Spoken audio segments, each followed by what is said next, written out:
இயேசு மரிக்கும் போது அதிசயம். என்ன அதிசயம் தெரியுமா? இயேசு தன் ஜீவனை விடும்போது மரித்து போன பரிசுத்தவான்கள் எல்லாம் கலரை விட்டு எழுந்தார்கள். பூமி அதிர்ந்தது, இருள் சூழ்ந்து கொண்டது. காரணம் என்ன? அவர் சர்வ வல்லமை உள்ள தேவன். தன் ஜீவனை விடும்போது ஒரு அதிசயம். என்ன அதிசயம் தெரியுமா? எல்லாரும் மரித்தார்கள், மண்ணுக்குள்ளே போனார்கள். நாம் இஸ்ரவேல் தேசத்துக்குள்ளே கடந்து போகும்போது இயேசுவின் கல்லறையை போய் பார்த்தேன். அதில் ஒரு வசனம் எழுதப்பட்டிருக்கிறது. என்ன தெரியுமா? அவர் இங்கே இல்லை. அவர் எங்கே இருக்கிறார்?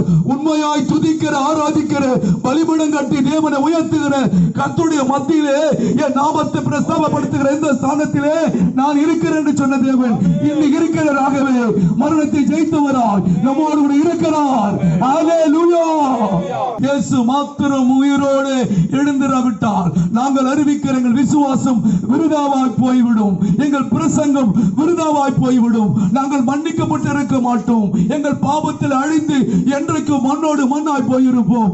இயேசு உயிர் தெழுந்தபடினாலே மரித்து போய் அழிவிலே, பாவத்திலே, சாபத்திலே, ஊழையான சேற்றிலே கிடந்த எங்களை இயேசு ரட்சகர் தன்னுடைய தூய இரத்தத்தின் ஆலைகளை கழுவி எங்களை பரிசுத்தப்படுத்தி எங்களை நீதிமான்களாய் மாற்றி நித்திய ராஜ்யத்துக்கென்று எங்களை முன்குறித்து இருக்கிறார்.